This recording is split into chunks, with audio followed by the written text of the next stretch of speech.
ದೆಹಲಿ ವಿಧಾನಸಭಾ ಚುನಾವಣೆಯ ಮತದಾನ ಪ್ರಕ್ರಿಯೆ ಮುಂದುವರೆದಿದ್ದು ಮಧ್ಯಾಹ್ನದವರೆಗೆ 33.31% ಮತದಾನವಾಗಿದೆ.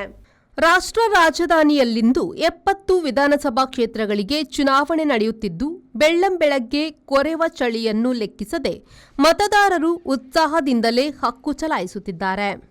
ಅಂತೆ ಲೋಕಸಭೆ ವಿಪಕ್ಷ ನಾಯಕರೂ ಆಗಿರುವ ಕಾಂಗ್ರೆಸ್ ಸಂಸದ ರಾಹುಲ್ ಗಾಂಧಿ, ರಾಷ್ಟ್ರಪತಿ ದ್ರೌಪದಿ ಮುರ್ಮು ಹಾಗೂ ದೆಹಲಿ ಮುಖ್ಯಮಂತ್ರಿ ಆತಿಶಿ ಅವರು ತಮ್ಮ ಹಕ್ಕು ಚಲಾಯಿಸಿದ್ದಾರೆ.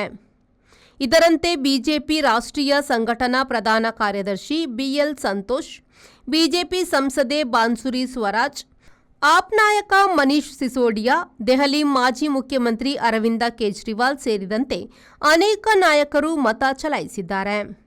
ದೆಹಲಿಯಲ್ಲಿ ಬೆಳಿಗ್ಗೆ 7 ಗಂಟೆಯಿಂದ ಮತದಾನ ಶುರುವಾಗಿದ್ದು ಸಂಜೆ 6:30 ಗಂಟೆಯವರೆಗೂ ನಡೆಯಲಿದೆ. 1.56 ಕೋಟಿ ಮತದಾರರು ಮತ ಚಲಾವಣೆ ಮಾಡಲಿದ್ದಾರೆ. ಒಟ್ಟು 699 ಅಭ್ಯರ್ಥಿಗಳು ಕಣದಲ್ಲಿದ್ದು ಅದೃಷ್ಟ ಪರೀಕ್ಷೆಗೆ ಇಳಿದಿದ್ದಾರೆ. ಫೆಬ್ರವರಿ 8ಕ್ಕೆ ಫಲಿತಾಂಶ ಹೊರಬೀಳಲಿದೆ. ಬ್ಯೂರೋ ರಿಪೋರ್ಟ್, ವಿ4 ನ್ಯೂಸ್, ದೆಹಲಿ.